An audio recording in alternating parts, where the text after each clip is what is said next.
As all of you know, the title of today's conference is Learning on Purpose. Well, I know a little bit about learning because I work with preschool children. Lots of them. I've been working with children since I was in high school. I went to college to study early childhood, went on to be a teacher, assistant director, director, regional director, consultant. I got to work with children at all different ages and all parts of my life. It's all I know how to do. I've worked for nonprofits, for-profits, corporate, individuals, boards, committees, and an obstacle that I almost always ran into was when I said, I want something better for children, can we do this? It was, do we have to do that? Is it required? When's that going to be required? What's that going to cost? And if we do it, are we going to get anything back for it?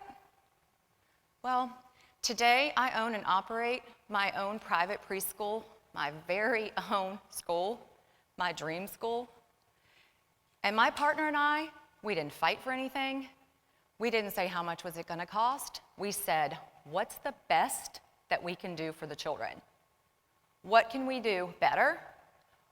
What's not what is everybody else doing? What can we do better? What's it going to take? When can we do it? How can we do it? Not what's it going to cost? Is it required?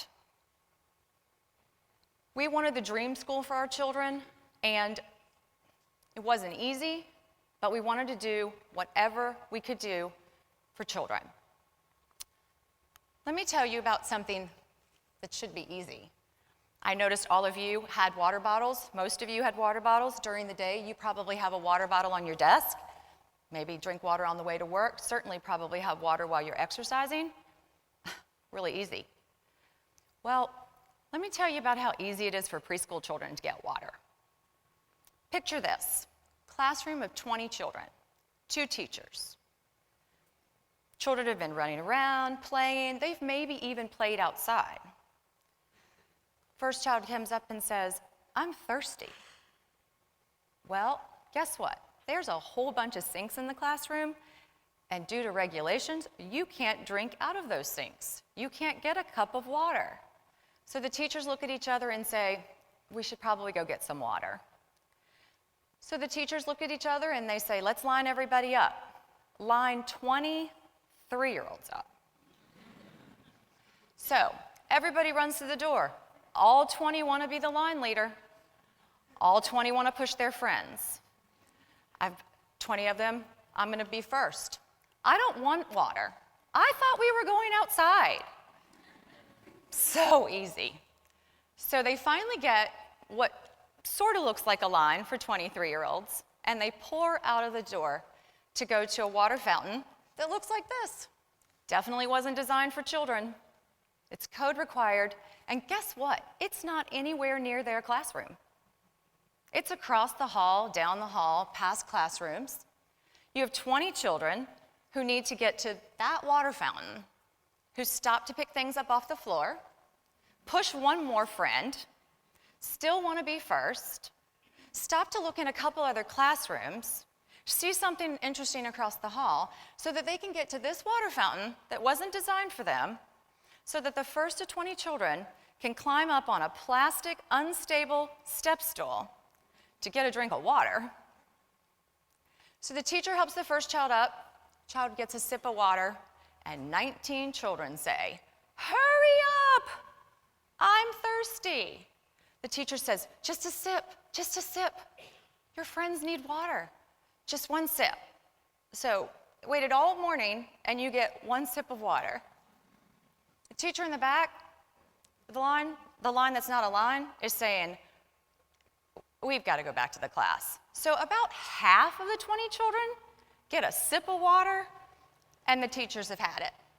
They've got to get back to the classroom. Their priority is making sure they have 20.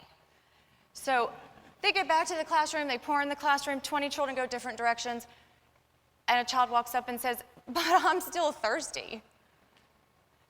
And the teacher looks and says, I mean, you'll get something to drink at lunch.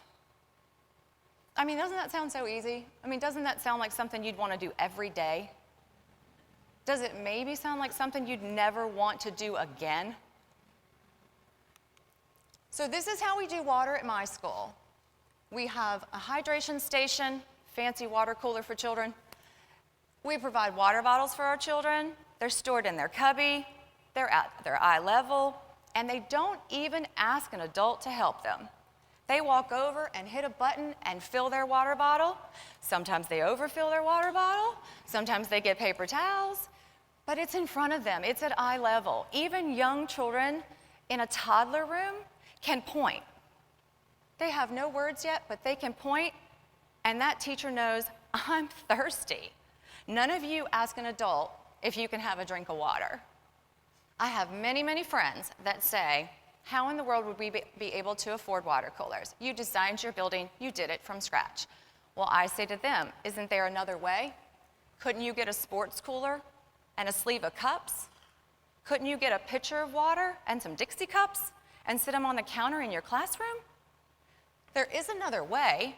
Doesn't have to be my way, but it needs to be a way. It needs to be you're not going to just get something to drink at lunch. Let me tell you another thing that should be easy. Healthy food, especially in preschool. Isn't that a given? Well, there are regulations, there are minimum standards, there are guidelines from USDA, licensing regulations, health requirement regulations. My partner and I said, we want to provide the absolute best for our children. We want them to have fresh fruit, fresh vegetables, fresh meats. But it wasn't easy because we heard back, hey, guess what? You need extra sinks. What do you mean you need extra sinks to do it fresh? Well, you need extra sinks. So we had to redesign. We had to ask our architect to add another sink. We needed more room. I was asked to give up closets. That was not going to happen, but we made it work. We added another sink, and we looked at all of the guidelines of what was required. None of it easy, but we said we want them to have it better. Do you know what we want them to have it better than? Dinosaur-shaped chicken nuggets. Now, the kids love it, but that is not what they should be eating. And that goes with tater tots and typically canned fruit in heavy syrup. Why don't you just put sugar as the first ingredient? We wanted it better. We wanted fresh fruit, sliced that day, fresh vegetables. We wanted fresh meats, nothing with bread on it. And again, many, many friends that said to me, you designed your kitchen. You can have an extra sink. How am I going to go back to my board and say, we need another sink? Well, first of all, you need to go to your board and say, I need an extra sink, because it might be possible. But if it's not possible, how about not saying, well, we're not going to do it better? How about saying we could do it some better? We could serve whole chicken breast instead of chicken nuggets shaped like a dinosaur. How about not serving canned fruits in heavy syrup? How about serving them in their own water? It could still be better. You could still say, okay, we're going to have brown rice, not white rice. We're going to have whole grain bread, not white bread. There is a way to do it, but you have to say, am I willing to do it? And you have to say, what's better for the children? Because what's better for the children is something that's not shaped like a dinosaur. They love those, but they should not eat them. This is our 2 sinks, and it wasn't easy, but that's what we needed. We wanted them to have it better. It's all about finding a way. We wanted what was best for our children. And all parents want what's best for their children, but sometimes they're reluctant. Sometimes parents know what they want, but they're worried about saying something. They're worried about stepping on toes, ruffling feathers. And there's an expression that I hear all the time, and I've heard even in my new school. And it's, well, I was going to say something to you, but I didn't want to be that parent. And I was going to say something earlier, but I didn't want you to think I was one of those parents. Well, you know what? You need to be that parent. And if you don't have children, you need to tell your friends, hey, you need to be that parent. If you're not that parent, who's going to advocate for your child? I'm that director. I've always been that director. I am certainly not the most popular director. I call, I ask questions, I call back and ask more. I call again and say, tell me again, why not? And then I say, well, Is there another way? And then when they say no, I call back and say, well, I thought of a way. I am that director. It does not make me popular, but I am that director. And I employ those teachers. They challenge me every day. Every day. What else can we do? How can we do it different? Sometimes it's, can you buy me this? Sometimes it's no, but how can you make it? I love that I have those teachers, and I love that I have those parents, and I will always be that director. Because who else is going to advocate for our children? Who else is going to make sure that they get water during the day and that they're eating fresh fruits and fresh vegetables? If we don't advocate for children, who's going to? I was willing to do whatever it took. I'm always willing to do whatever it takes. But I think everybody here has an obligation to the children, to all of our children, not just at my school. And I think everybody needs to say, am I willing to do it? And am I actually willing to do it even if it's not that easy? Thanks for listening.